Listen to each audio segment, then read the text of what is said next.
let's have a look at this.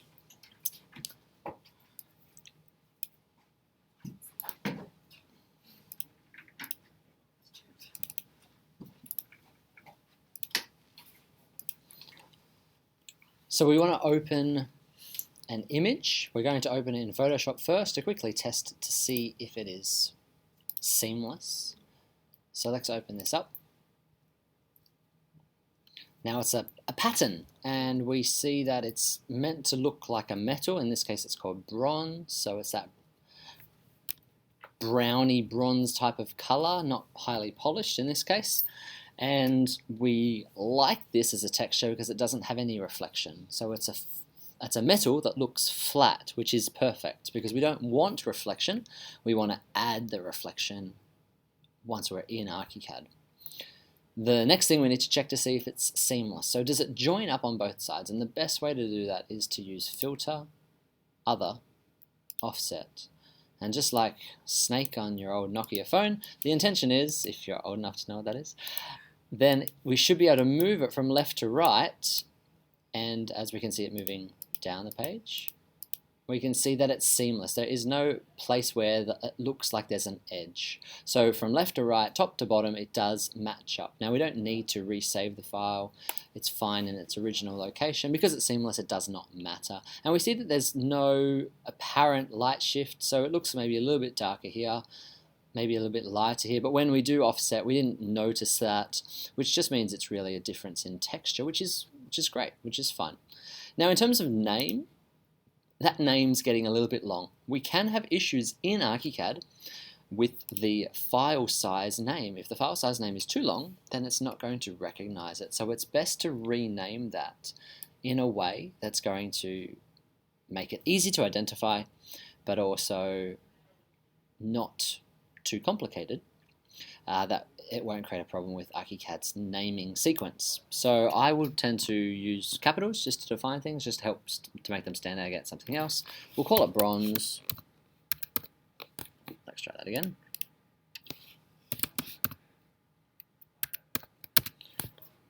And we'll do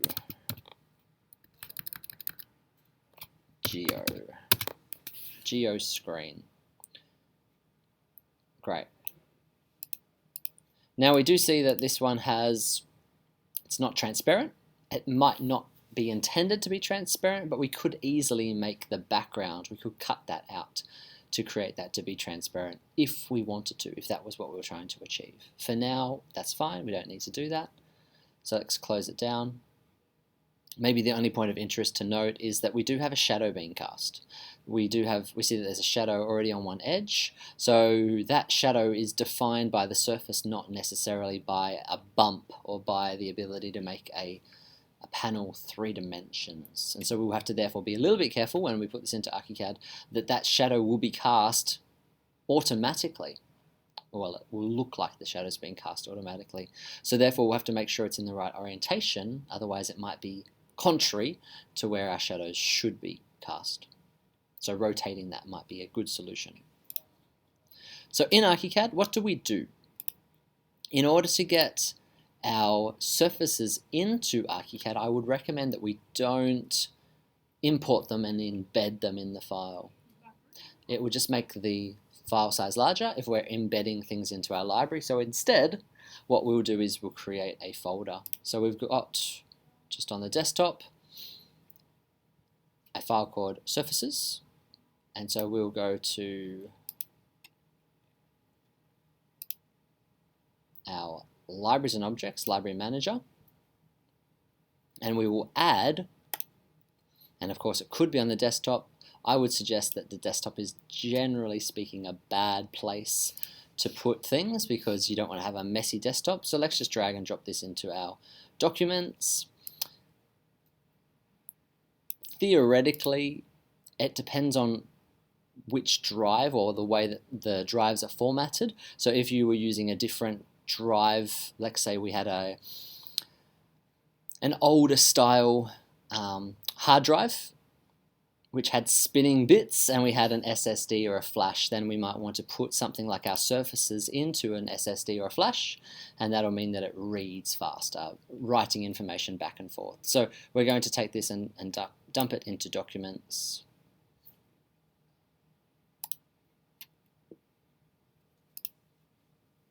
So that's now in here. And we will choose that one. So we're going to choose the whole folder. We're not going to open it up because that will just give us individual images. We're going to choose the whole folder and press choose. And that will now put that, because I moved it. I'm freaking ArchiCAD out. Let's try that again.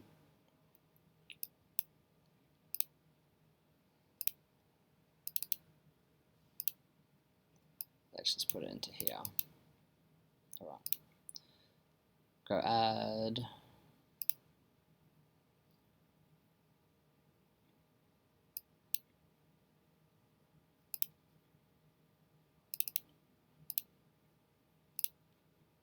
All right, so now it's got the folder in there. Press OK.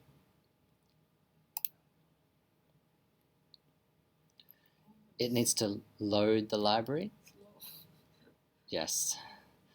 And then we can find that folder, that library, in our surfaces. Just let it finish loading. Hopefully that's fairly quick. Options, element attributes, surfaces. Now when we're in our surface setting, we can't find it here because these are surfaces in ArchiCAD, not textures as images. So we need to basically create a new one. And generally the way that I'll do that is to find an existing surface. Again, often that'll be something that is the same type that what we want to create.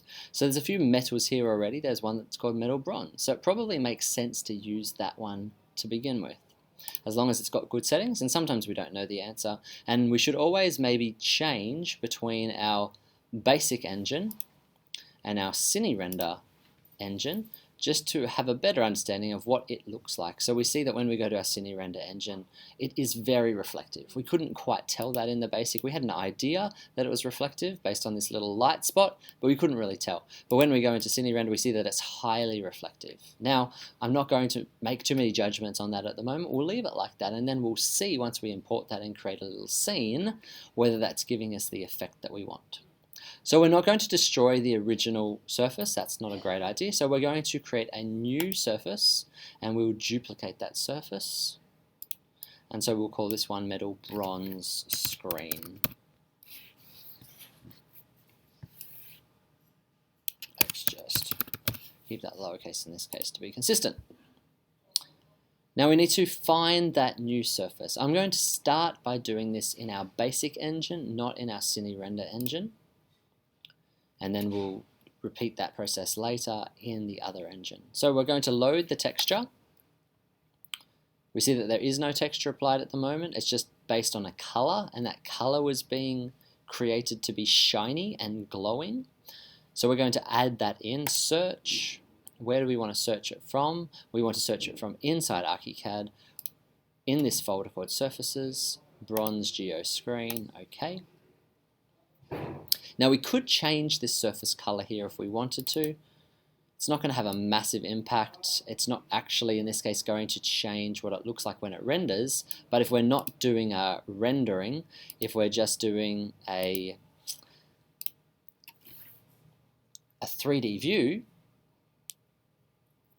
that is maybe only showing the internal engine, not the OpenGL engine, we're only going to see colors. So it's a good idea to make the color represent the surface so it's more identifiable and it makes it easier to see what you're doing. This one here does have an effect, the specular color, so that's glowing. So when it glows, what color shines through? So using a color that's representational of the color of the material makes a lot of sense. Emission color is based on how do we create non-light or shade. So if we change this to a grey or to a white, when we had no light, it would be grey or white. So the important thing here is that we want, when there is no light, it to be black.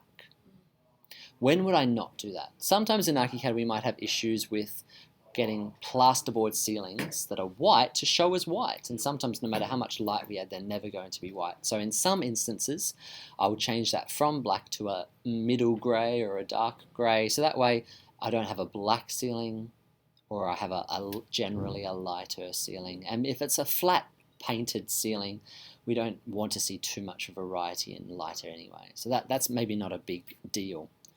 All right, so we're part of the way there. We haven't really edited the settings very much. We've just added a texture at the moment.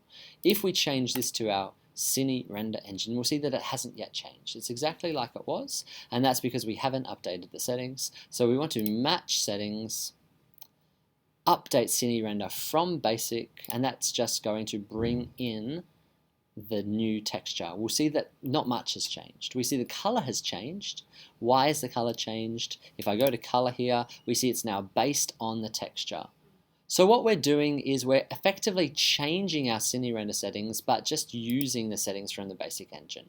So similarly, we could have gone texture and load image, and we could have changed this image, imported this image, changed the file size in our Cinerender engine. It's probably just maybe slightly simpler to do that in our basic engine. It's just then which settings do we want to use to make those changes and to make sure that they're working very well. Now before we do too much editing, it's probably good to see straight away how that's working. If it looks good, if it's representing well, because even though this is helpful, at the end of the day, it's not really what we care about. We don't care about this preview little sphere. We actually want to see how it affects something that we place into our model, into our project. So I'm in the worksheet at the moment, so I need to change to a story in order to be able to do this. We might even just create a new story now. Let's go to here, create new story, insert above, and we'll just call this surface model. We'll move to the side, so away from project, and I'm going to create a scene, and I'll create a scene by creating a slab, and I'll make this 3 meters by 3 meters.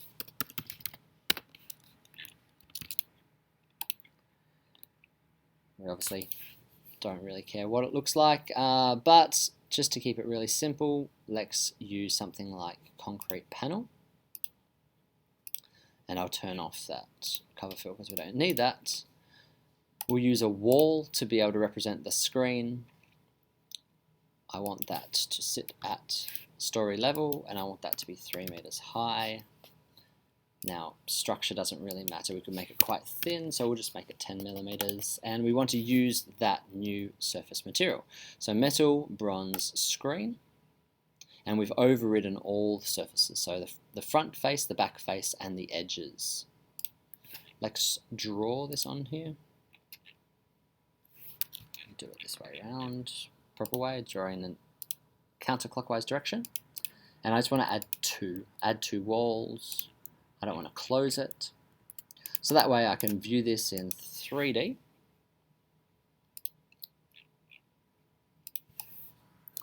Let's just adjust this slab now. So I want this to be sitting at 0, and I don't really care how thick it is. Let's just make it 200 millimeters. And I want these walls to be 3 meters tall. Okay, great. So now we see our surface modeled in our internal engine, or our OpenGL engine would be the correct term for that. And we see it's pretty good in terms of its representation. We can zoom in and it's quite a lot of pixels, so that's working well.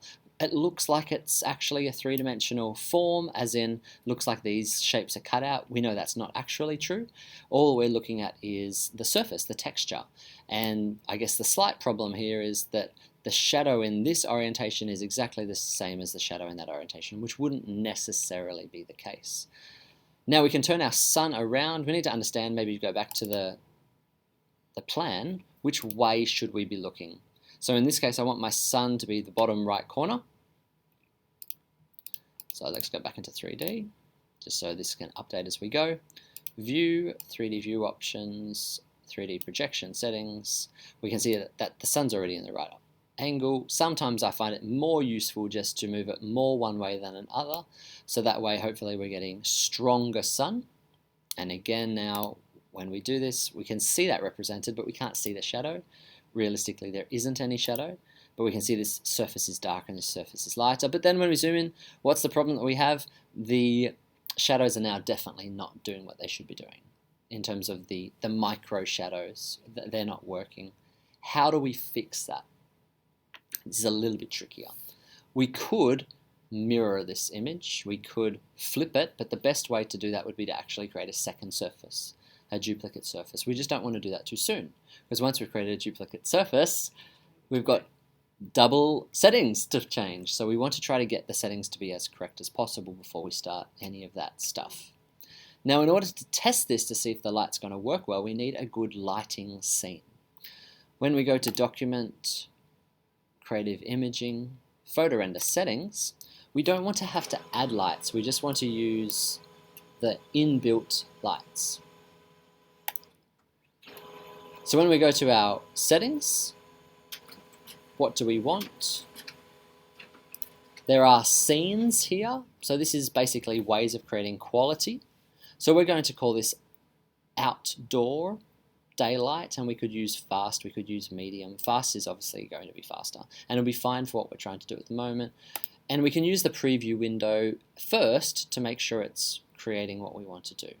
So we see that's pretty harsh, and as we increase the quality,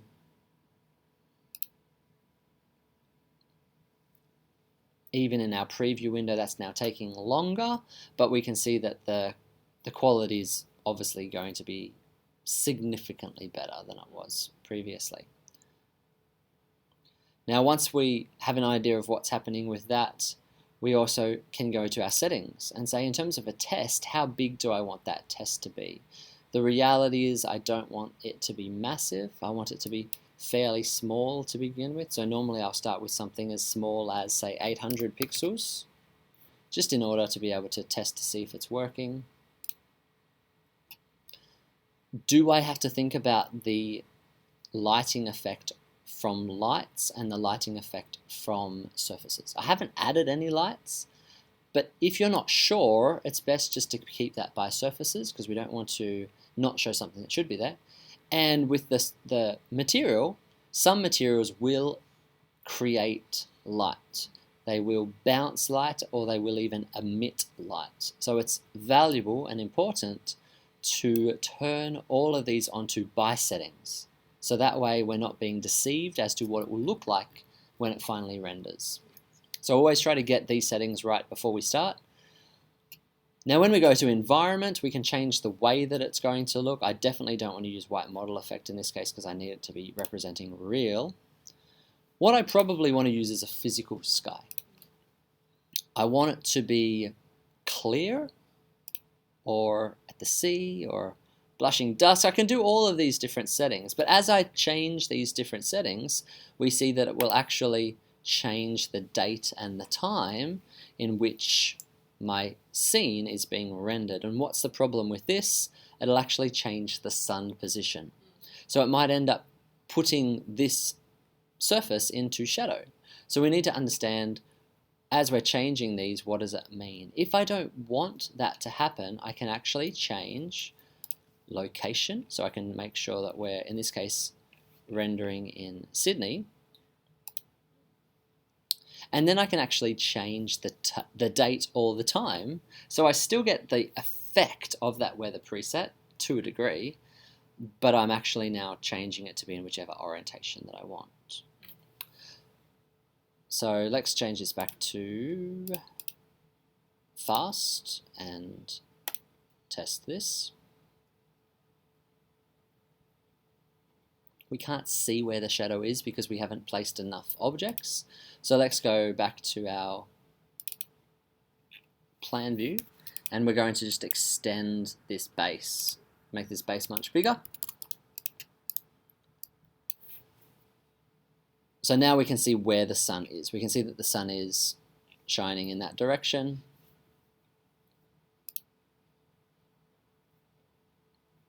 Back into Document, Creative Imaging, Photo Render Settings. And then if we're happy with the effect that we're going to get, we can do a quick render.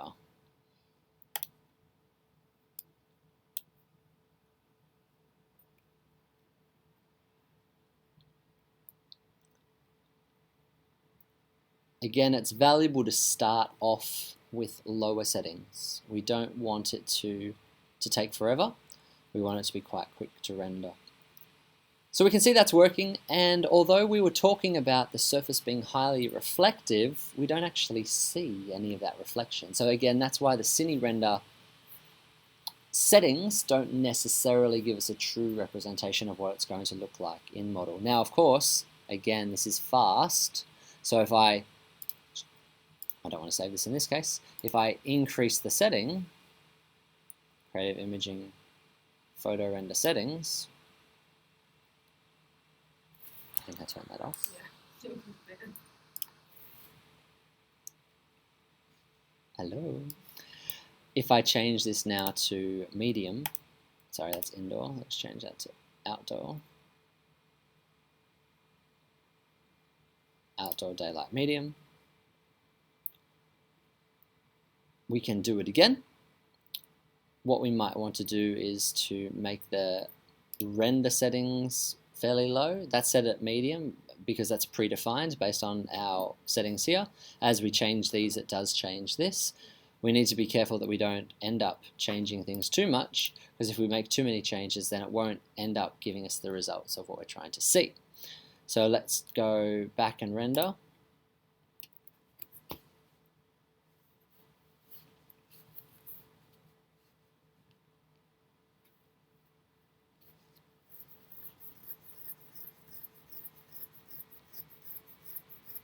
Clearly, I'm going to need to fix my computer. Do you do this with every surface you create? No. Only ones that are going to take up a lot of... Good question. I'm going to deliberately not make surfaces reflective unless I know it's very important. Because the more that surfaces are reflective, the slower it takes. I saw a really interesting video as the part of the Lumion ones, which I sent to you, and what they were showing is you can actually choose in the render settings, in the render window of Lumion, I want this area of the render to be reflective. And just like the image that I showed you this morning, where I only photoshopped one part of it, where was your eye drawn? Very interesting. And the same with the Lumion. They said we don't need the whole thing to be reflective, all of the glass to be reflective, because if we make every surface reflective, it's going to take so long to render. We only want this part, which is the main focal point. And because those windows looked real, we didn't actually care. Look at the others. Didn't care about the rest. It's an interesting idea, isn't it? So we can see already what's happening. It's still rendering, but we can see just because we've increased the photo render settings, we can already see that it's a highly reflective surface. And it's not that there was anything different with the surface that we changed yet. All that we've done is just increase the quality of the render. So that's... Yeah. So it's really... Yeah. So it's really important to do a high quality test, because if we hadn't done a high quality test, we would have been changing settings in a surface unjustifiably.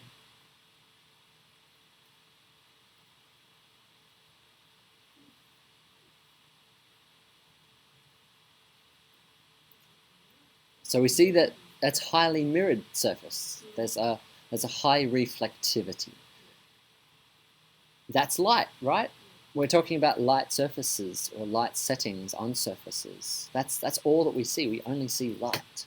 But the light in this instance is not doing what we want. It's too reflective, it's too mirroring, and it's too consistent.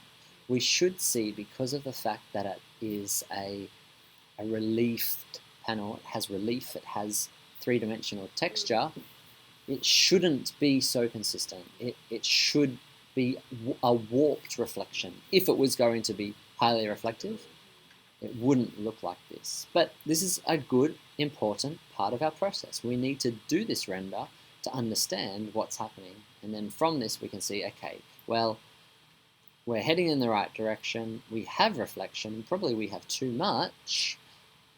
Maybe we need to dumb that down. Maybe we need to make it a brighter surface, more ambient light, but less reflection, less of a polished surface.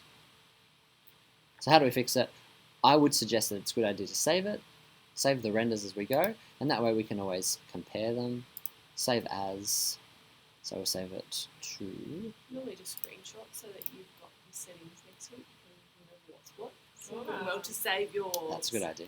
You know, like just do a screenshot of it, because otherwise you save it and you go, well, what did I have there? I've gone through 5 different tests, but I go, oh, that's what I The like. problem is you're not going to get the All of the settings. So let's try it. So what we could do is go into the surface settings, and you'd have to have a pretty big screen, to get away with this. But we could do something like...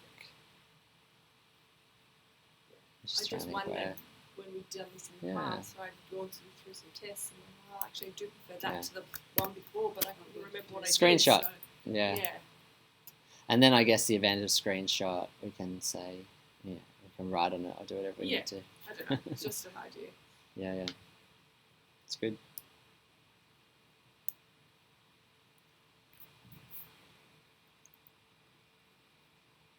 I have no idea where I'm up to. It's cancel. Sorry. It's alright. Which is my screenshot. Yeah, I'm like, I can't see, there's too many windows. Yeah, cool. So that's the first part. So I might just do this in bits, so you're not just sitting here for ages and then forget stuff. So if you want to create a surface, if you want to do a similar one to me, that might help, but it doesn't necessarily need to be. So maybe a metal, probably a good one to start with. Alright.